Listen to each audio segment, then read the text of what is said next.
꿈하면 대부분 긍정적인 이미지로 우리가 받아들입니다. 하지만 꿈쟁이였던 이 요셉의 인생은 사실 전반부에 그렇게 아름답지 못했습니다. 어린 시절만 두고 본다면 그는 불우한 어린 시절을 보내었다, 그렇게 평가해도 가히 틀리지 않을 것입니다. 요셉이 어렸을 때 어머니가 동생 베냐민을 낳다가 난산으로 인해 죽고 맙니다. 어머니의 젖 한 번 제대로 물어보지 못한 베냐민과 비교해 본다면 그래도 요셉이 좀 나은 편이겠지만, 어쨌든 요셉 역시 녹록지 않은 환경에서 어린 시절을 보내야만 했습니다. 태어나서 보니 집안에 어머니라고 불러야 할 여자가 4명이나 되었습니다.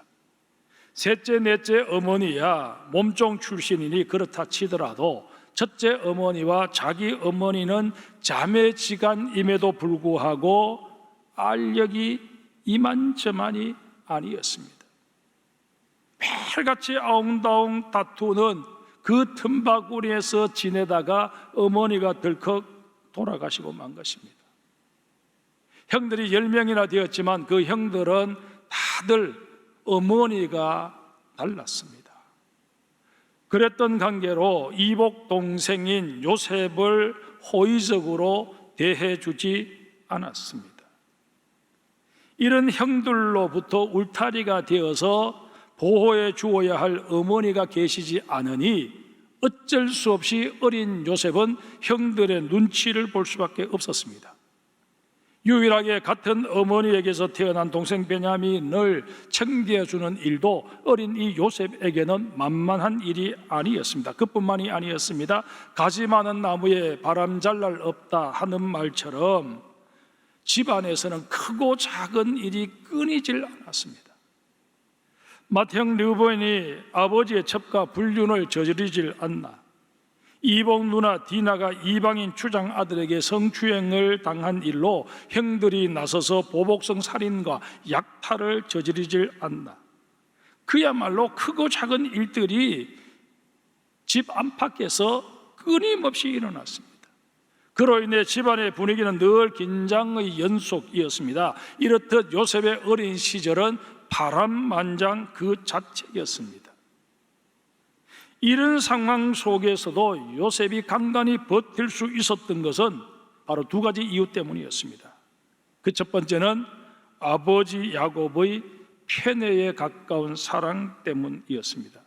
본문 3절에 보면 아버지 야곱이 요셉을 편애해서 채색 옷을 지어 입혔다라고 했는데, 이 채색 옷에 해당하는 히브리어가 케토네트 파심입니다. 소매가 길고 무릎까지 내려오는 겉옷을 의미합니다. 이런 옷을 짜면서 중간중간에 염색한 실을 넣었기에 우리나라 성경에서는 채색 옷이라고 번역하고 있는 것입니다. 당시 이런 옷은 부자나 권력 있는 사람들만 입을 수 있을 정도로 귀한 것이었습니다. 의복이 날개라는 말처럼 이런 옷을 입게 된 요셉은 구박하는 형들 앞에서도 오히려 보란 듯이 거드름을 피웠을 것이고, 형들은 이런 요셉이 못마땅했습니다. 급기야 형들은 아버지의 편애에 대한 불만을 편애의 수혜자인 요셉을 더 못살게 굴고 아예 따돌려 버리는 쪽으로 표출함으로써 형제 간의 갈등은 심화될 수밖에 없었습니다. 요셉은 형들과의 관계에서 늘 외톨이였습니다. 동생 베냐민이 있었지만 그는 돌봄의 대상이었지 의지할 존재는 못 되었습니다. 이름에도 요셉이 버틸 수 있었던 것은 바로 아버지의 사랑 때문이었습니다. 사정이 이렇다 보니 요셉은 아버지의 사랑을 더 많이 받기 위해 형들이 저지르는 잘못을 아버지께 고자질하는 쪽으로 방향을 잡습니다. 이런 요셉을 형들은 벌레 보듯 했고 아예 근처에 오는 것 자체를 금했습니다. 요셉이 다가오면 형들은 슬그슬그 다 다리를 피해버렸습니다. 형들과는 돌이킬 수 없는 관계가 되고 만 것입니다.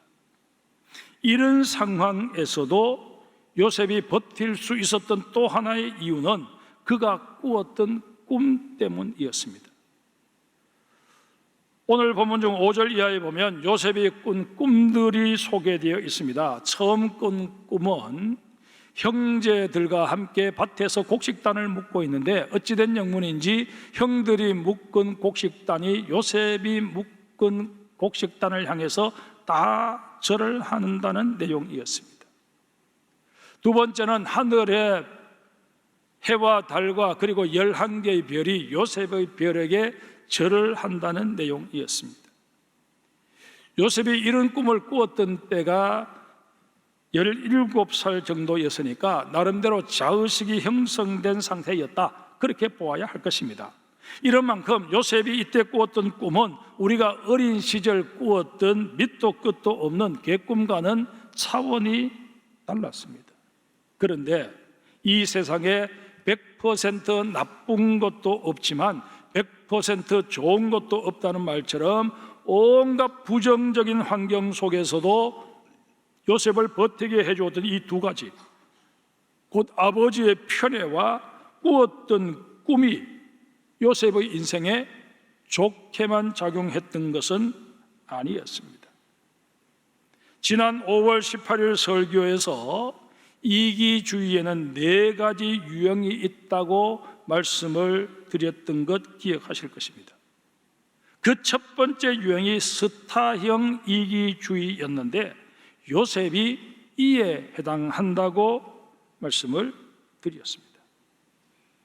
요셉은 집안의 최고 어리이자 족장인 아버지가 자신에 대해 무한한 사랑을 표해 주시자 형들의 따돌림 정도는 전혀 문제 삼지 않을 수 있었습니다. 자신이 나이는 어려도 고자질이라는 이 수단을 통해서 얼마든지 형들을 통제할 수 있다고 생각한 것입니다. 주관의 구심점은 분명 아버지이셨지만 그런 아버지의 총애를 받는 자신을 아버지의 분신으로 여긴 것입니다. 요셉이 꾸었던 꿈도 일상생활 속에서 겪었던 일을 정리하고 또 저장하는 과정에서 이루어진 것 아니겠습니까? 심리학자들은 제가 드린 이 말에 전적으로 동의를 표합니다. 특히 반복적인 상황이나 일상적인 루틴, 곧 습관 속에서 이루어진 모든 일들은 꿈 속에서도 재현되기 마련이다 라는 것이 심리학자들의 입장입니다. 요셉은 자신의 고자질로 인해 형들이 아버지에게 혼나는 장면을 수도 없이 목격했을 것입니다. 이러니 실생활 속에서도 자신이 언제나 형들보다 우위에 있는 갑이다, 그렇게 인식을 했을 것이고, 심지어 자신의 말이라면 무엇이든 다 믿어주시는 아버지조차도 자신이 얼마든지 통제할 수 있다고 여겼을 가능성이 큽니다. 요셉에게 잠재된 이런 의식이 꿈으로 표출되면서 형들도 심지어 부모도 자신에게 절해야 하는 존재로 인식하게 된 것입니다.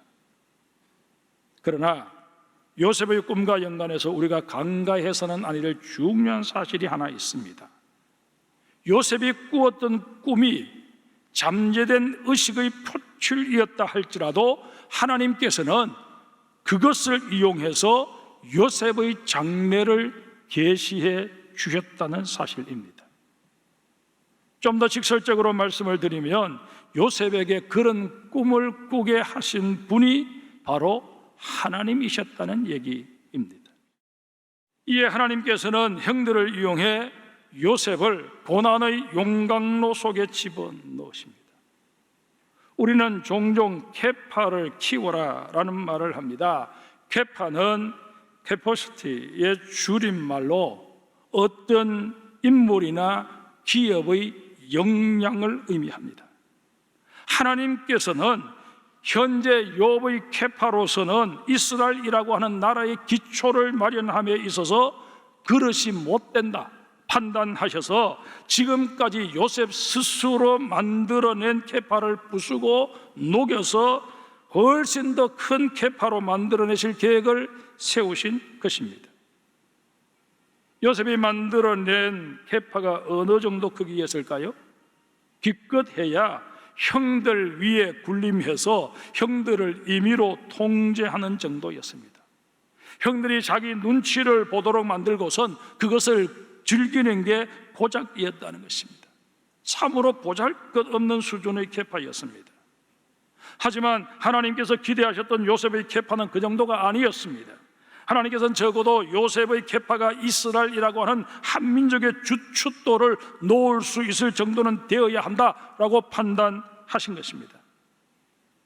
하나님께서는 야곱에게 이스라엘이라는 새 이름을 주실 때부터 그 이름으로 세워질 한 나라, 한 민족을 염두에 두셨습니다. 이제 야곱의 이름을 이스라엘로 바꾸신 그 하나님께서 야곱의 11번째 아들 요셉을 통해 그 일을 실현하시기를 원하셔서 그 아들 요셉을 용광로에 집어넣으신 것입니다.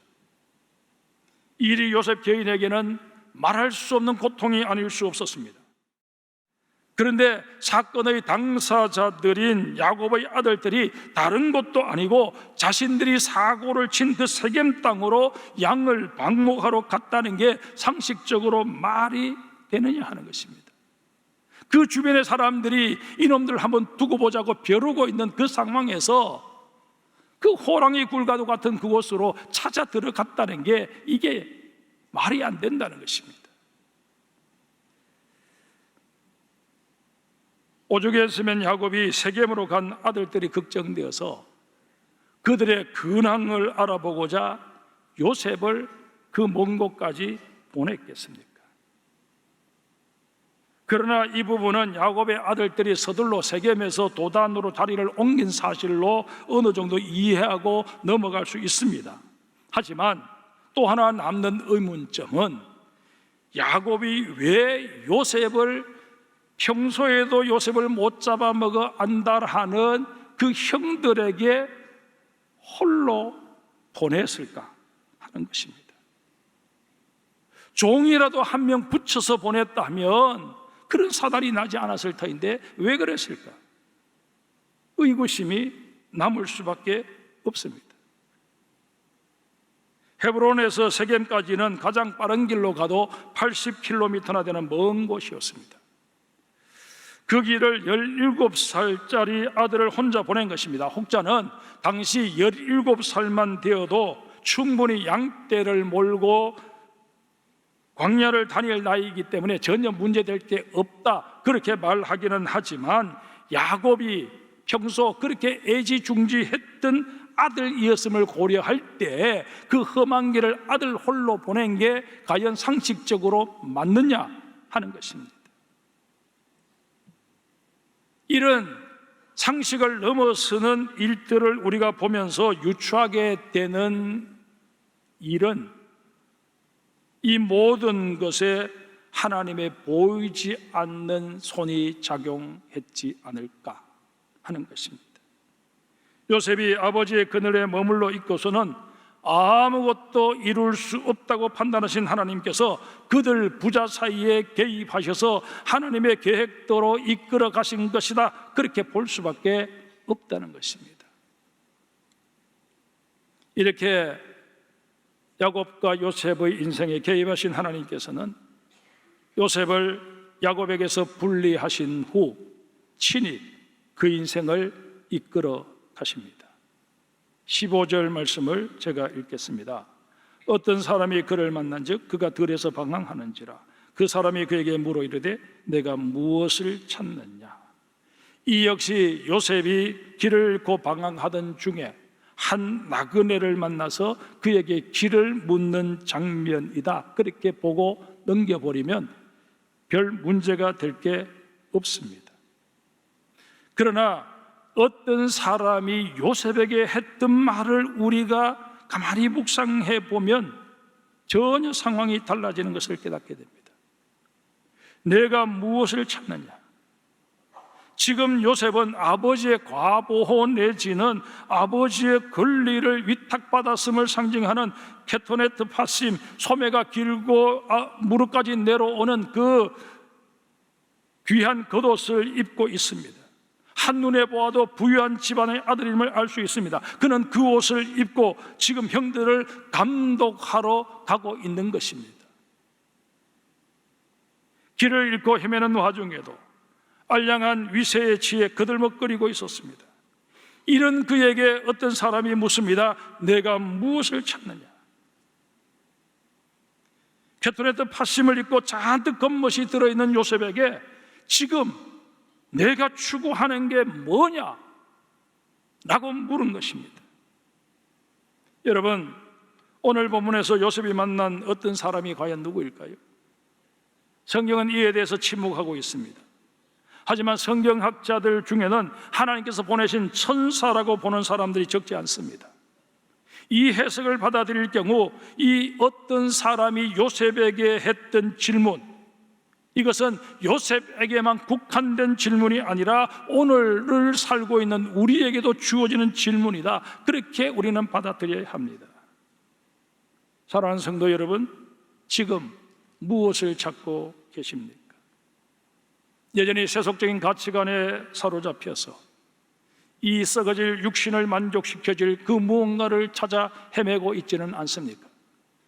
한 주간을 열심히 산 것 같은데 정말 먼저 그의 나라와 그의 의를 구한 그런 삶이 아니라, 하나님의 영광에 초점을 맞춘 삶이 아니라 5가지 솔라에 우리가 초점을 맞추고 그렇게 산 것이 아니라 세속적 가치관에 사로잡혀서 무엇을 먹을까 무엇을 마실까 하는 그 문제에 연연했을 뿐만 아니라 오늘 이렇게 주의 전에 올라와 예배하는 것도 내 필요를 채우기 위함이 아니냐 하는 것입니다.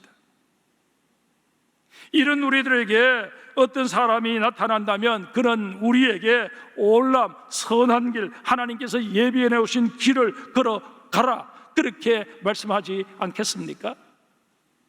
그런데 보세요, 이 질문에 요셉이 어떻게 대답합니까? 내가 내 형들을 찾습니다 라고 대답합니다. 이에 어떤 사람은 형들이 도단에 있다고 가르쳐 줍니다.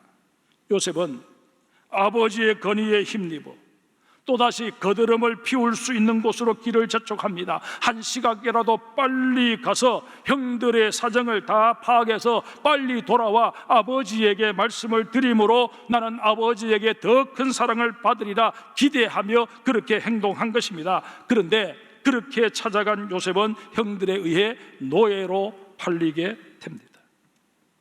요셉의 계획과 야망이 산산조각 나고 만 것입니다. 그런데 여러분, 성경을 가만히 읽어보면 이 모든 일을 하나님이 연출하신 것을 확인할 수 있습니다. 그 후부터 하나님께서 요셉을 위해 마련해 놓으신 힘겨운 연단의 과정이 펼쳐지기 시작합니다.